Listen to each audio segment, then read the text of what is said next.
Welcome back to Disneyland and welcome to another lens video. I'm going to talk about the OM System 12 to 200 f3.5 to 6.3 zoom lens.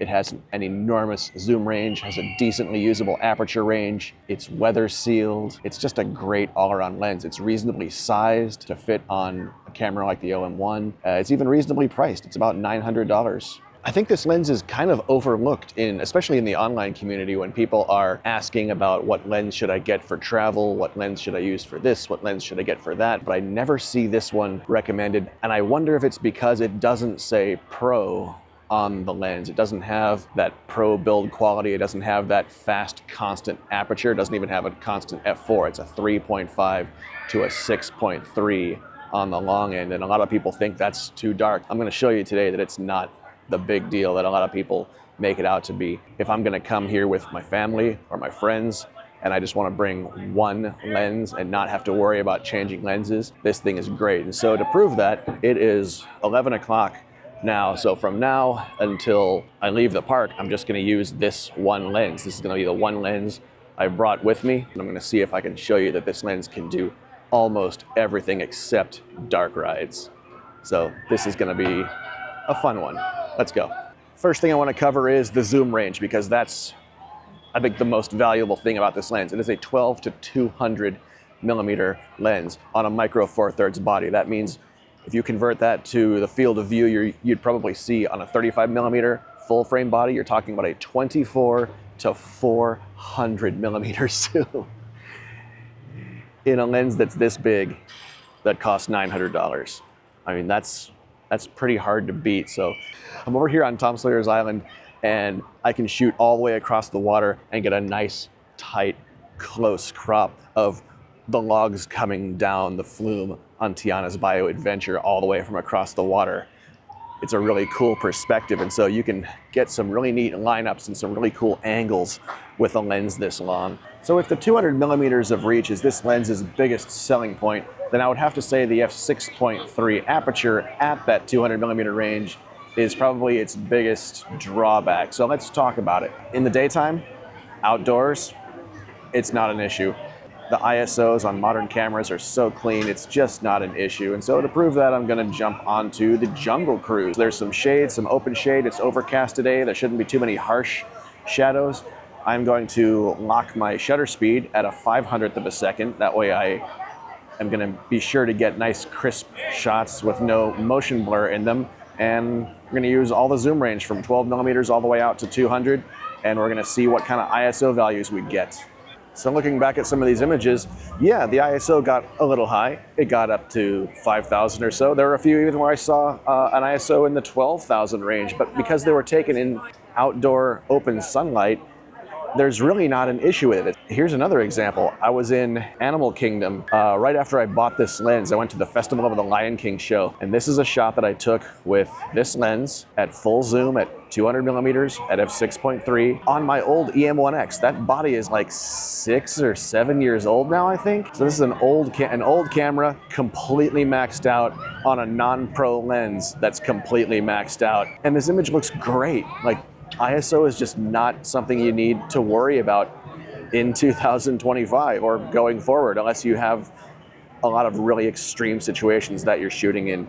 So really don't let that 6.3 scare you. All right, so let's take a little break from Disneyland. Let's walk across the Esplanade, scan into DCA.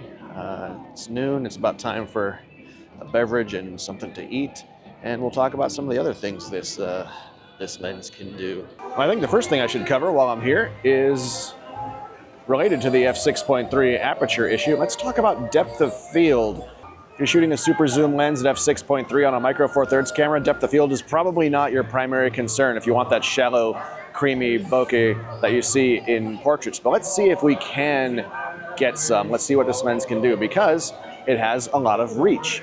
And so extra zoom will kind of compensate for a lack of aperture, and you will still get some background blur if you can get close to your subject and have your subject be a far distance from the background. You can kind of cheat a little bit. All right, so here's a really cool example of the kind of background blur you can get at f6.3 or even at f8 with this lens, even on a micro four thirds body. So here's the statue of Walt and Mickey here on the street, and about 15 feet behind that statue, here are some palm trees and some shrubs that makes a nice background.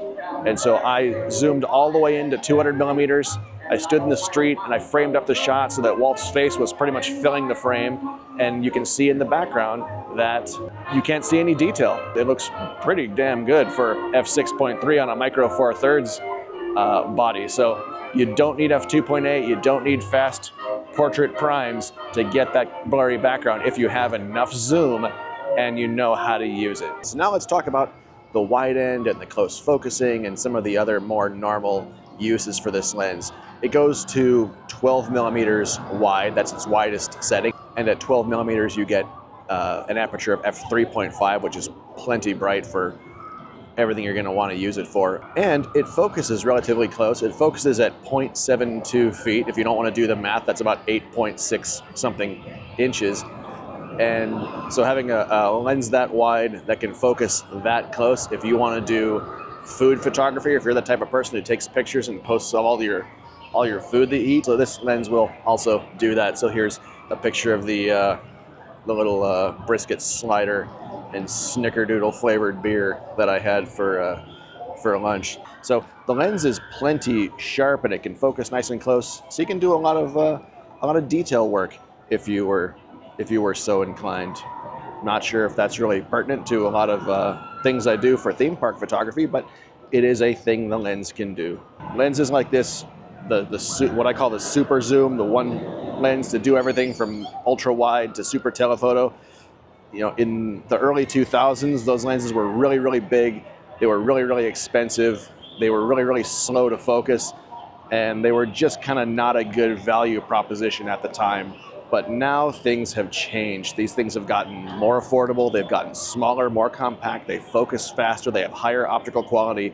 There are fewer and fewer reasons to not buy one of these, especially if you travel. I can do 90% of my shooting on a trip with just one lens, and I really am starting to enjoy that as a person who likes to travel light. While I was having lunch, they had some little Christmas street party parade with the Incredibles and Mickey and Minnie and Donald and Goofy go by in the street. I literally just had to stand up from where I was eating lunch and turn around and zoom in and get a few shots. The lighting wasn't perfect. I was shooting right into the sun, but it still worked out. And then while I was waiting for the Deadpool show to start, the Five and Dime band drove by in their car. I didn't even need to get up off my bench. I could just zoom in and get some shots of the band going by. And then for the Deadpool show, I just stood in the back. I didn't have to camp out and sit in the front row. I just stood in the back and found a perspective I liked that I knew I could zoom in and get.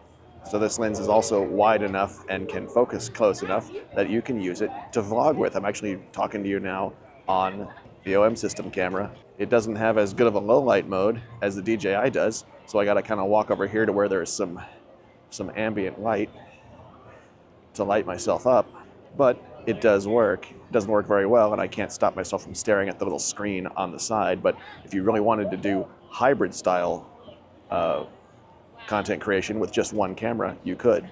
So another thing I did now that it got dark, I used this lens to photograph a parade at night, and it actually did quite well because the parade route is lit fairly well. They put a lot of lights on the characters, and so if you use something like spot metering, you use auto ISO and you choose a shutter speed that's going to allow you to freeze motion, so something between 1/160th and maybe I think I went up to maybe a 400th of a second.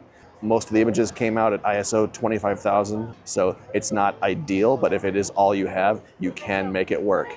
And obviously, if the parade is in the daytime, you're gonna have no issues. I've taken amazing photos of daytime parades with this lens, but just wanted to show you it can do the job. Now, just for fun, I said it's not good for dark rides, but let's go pick a dark ride and see what happens, just for giggles. So I decided to go on the many adventures of Winnie the Pooh because A, the wait time was only listed as 20 minutes, and B, as dark rides go, it has a lot of fluorescent paint and black light, and so there are a lot of bright colors and high contrast.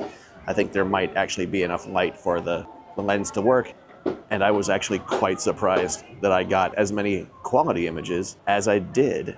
The camera was pretty much maxed out at ISO 25,000. There were a few times it dipped down to ISO 10,000. I think I maybe saw it dip down to ISO 6400 once, but it spent most of the ride what I had set the maximum auto ISO to be. The stuff actually came out decent.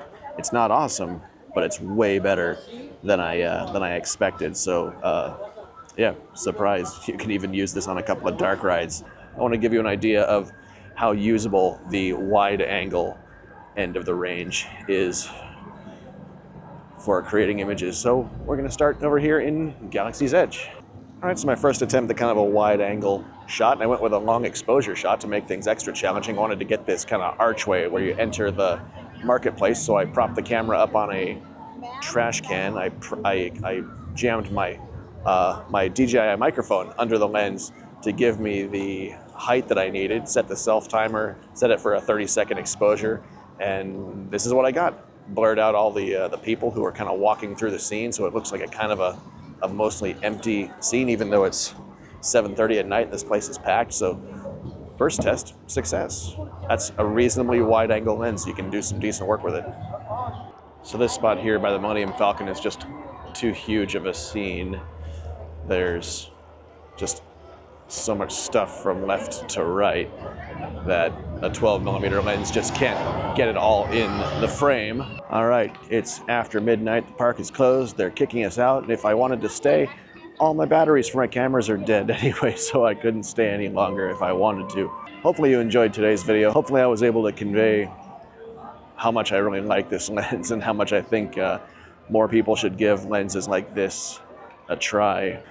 As far as I'm concerned, I think there are only two real downsides to this lens. It has two features, or it lacks two features that would be nice. One, it doesn't have a locking lens hood the way the Pro lenses do. So if you give the lens hood a good hard smack, you get it caught on something, or if it twists while you're walking with it, it might fall off and you'd have to replace it if you ended up losing it. The other thing it lacks is a locking lens barrel.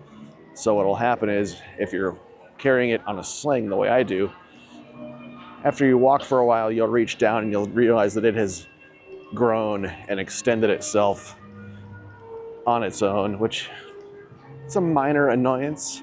It's not a deal killer. There are plenty of other redeeming features the lens has. People might complain that it doesn't have a fixed aperture, a constant aperture through the zoom range. They might complain that it doesn't have sync IS or even any kind of IS. They'll complain that it's not a Pro lens, and all those things would make it heavier and larger and more expensive. And so I don't think it really needs it. So I think I'm going to end this here. Thanks for watching. I will see you next time.